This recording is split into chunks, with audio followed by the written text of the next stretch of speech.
Your Majesties, we are here today for the part-time Black woman. Okay? And she's not alone. We have many part-time Black men and women around the world that are only Black when it is convenient for them. It's quite unfortunate.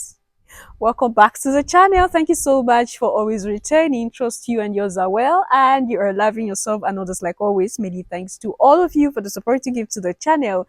Thank you so much to our channel members, to our anonymous supporters, to all of you my team subscribers. You are loved, celebrated and appreciated. So, like I said, the melanated image have been trampled upon so much that many people are ashamed to be melanated. Many people are ashamed to have a connection with the melanated community. Because when it is melanated, it's a disgrace. When it is melanated, it is devilish. When it is melanated, it is demonic.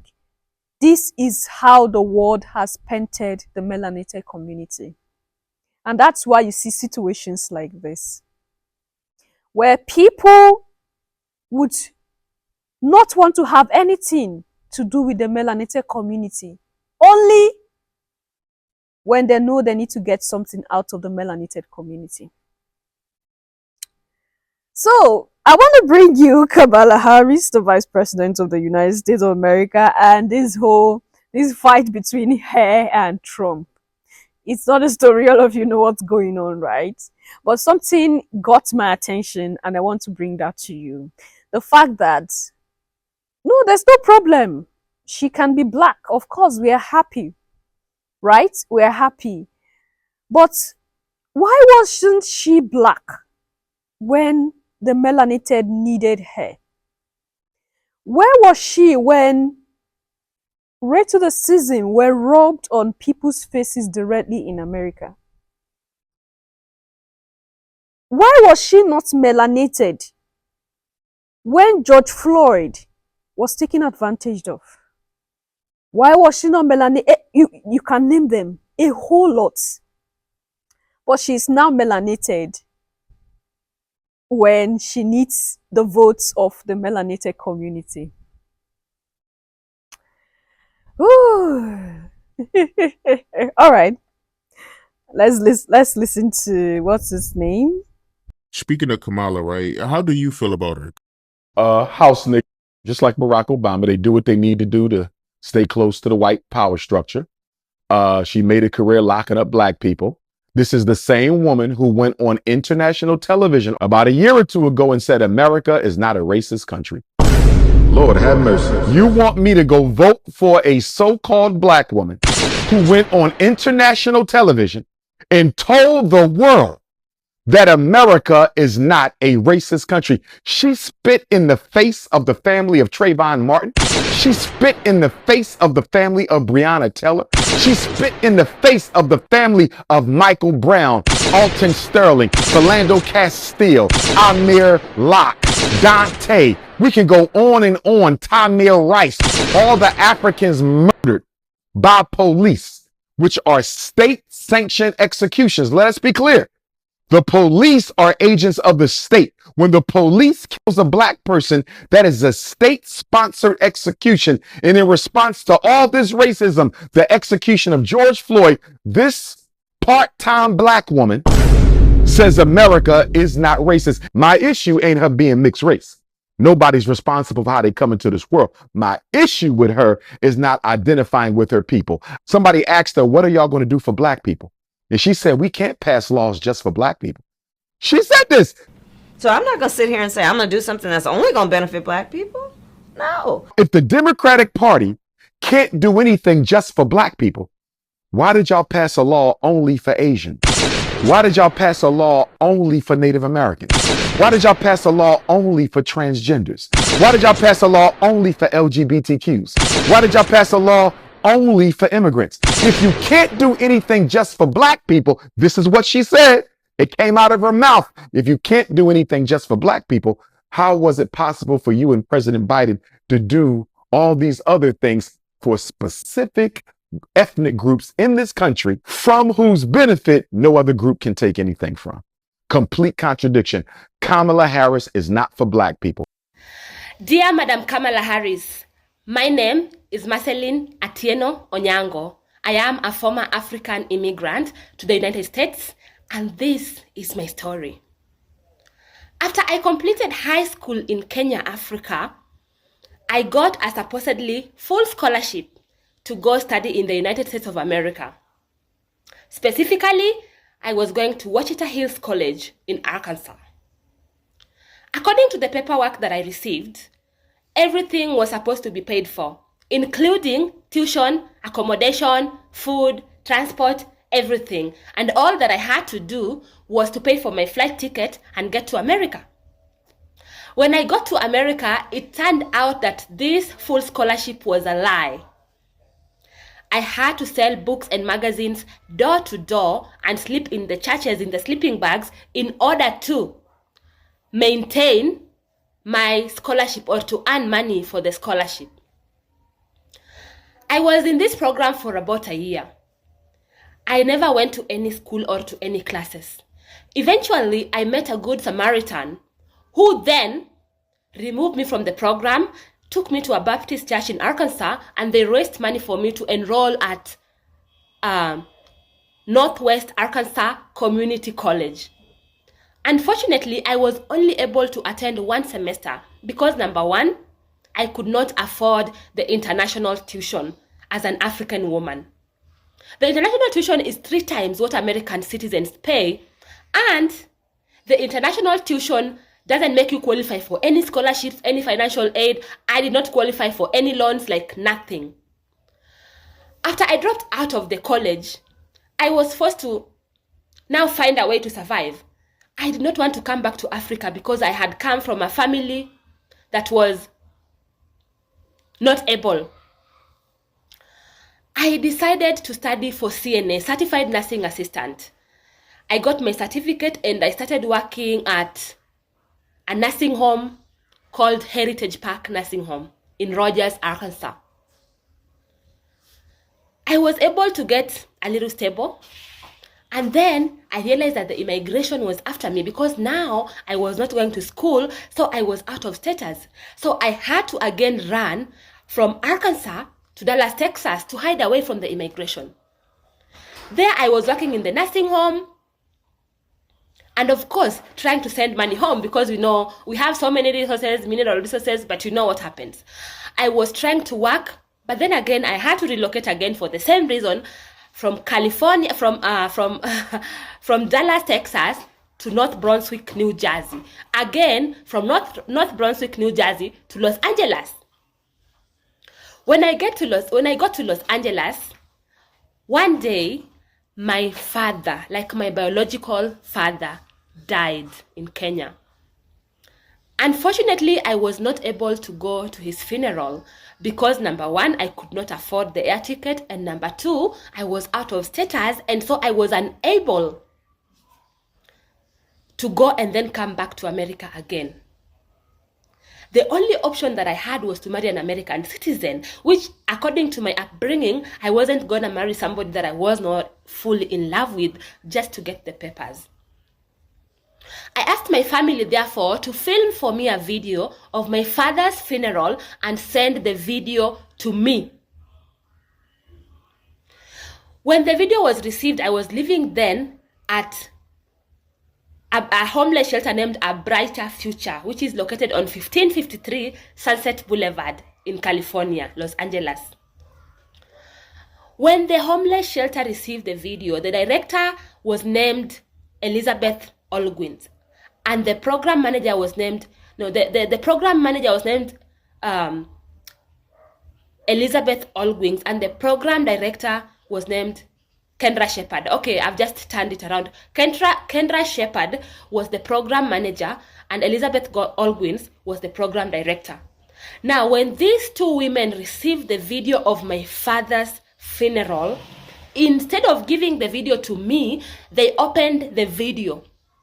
They were watching the video. When I came and I passed by their office, they were watching the video on a desktop computer. When they saw me, they not only banged the door, they burst out laughing. I knocked the door several times, telling them to just open the door and give me the video of my father's funeral. And I was asking them, what is so funny about my father's death? On top of grieving, I also felt insulted and annoyed and angry like anybody else would. I used to hustle selling hot dogs in the Hollywood nightclub, so I had charcoal lighter fluid in the house. I lit a rag on fire. The fire was turned off with a hooded sweatshirt. The police was called, Los Angeles police, and I was charged with arson. I was charged with arson 451B. As I kept going to court, they added 2 more false charges of criminal threats, claiming that I said I was gonna kill these people, which was completely a lie. I fought my case at Los Angeles County Jail for 18 months. And you, Madam Kamala Harris, you're a former prosecutor, and you know that the statute limit should be 12 months. For 18 months, these people kept claiming that I am mentally ill, I don't know what, things that were just false. Madam Kamala Harris, I was eventually taken to a trial, and I was sentenced to 5 years in California State Prison. I served the whole 5 years with 85%. On the day of my release, now thinking that I have already paid for my crimes and I'm ready to be free, I was arrested again at the prison gate by the immigration people. I was taken to San Diego Immigration Jail, where I was held again for 8 months. After the 8 months, I lost my case. And I went on a hunger strike. I didn't want to be deported because I felt like it wasn't right. I wanted another chance, and I knew very well that I'm not a criminal, and I had only been provoked to do what I did. One day, because now I was on a hunger strike, and I was being fed by tubes on my nose, and I was being fed by IV fluids, the immigration police came, about 8 of them.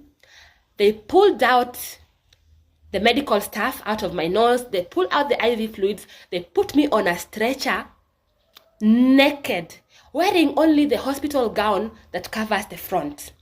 Madam Kamala Harris, no matter what I did in America, I did not deserve to be deported but naked. I was beaten and tortured. I was dragged in the winter on the floor. Madam Kamala Harris, I have always been so scared to say, because I am so scared that everybody will judge me, but I was raped. When I got to Kenya, my hospital gown was full of blood. I was bleeding everywhere. And so because I was bleeding, the hospital gown folded and I was naked. Before they got me off at Jomo Kenyatta International Airport, they were ashamed to get me out naked. And they tried to dress me in American jail clothes in Kenyan soil. Madam Kamala Harris, you are a black woman. No matter what I did, the Red Cross made videos of me, the Kenya Red Cross. When I arrived in Kenya, I was taken to Mater Hospital in South B using an ambulance. There is medical report, there's Red Cross videos all the way from the airport. The Americans were called to the airport. And I remember there was a guy that I don't remember his name who promised that the case will be looked into. Madam Kamala Harris, I have been unable to do anything while I am in African soil. And my challenge is not a single challenge. These are the problems that African immigrants face. I am hoping, because I know that you're the next American president, that I will finally find justice. This thing traumatized me so much that even though it's been so many years later, I haven't been really able to move on and prosper like normally with my life, because my heart is still crying for justice. And that is why I am putting out this video, that somebody will forward it to you, and that you will look into my case as President of the United States, as a black woman, as an American black woman. And so many African immigrants go through the same.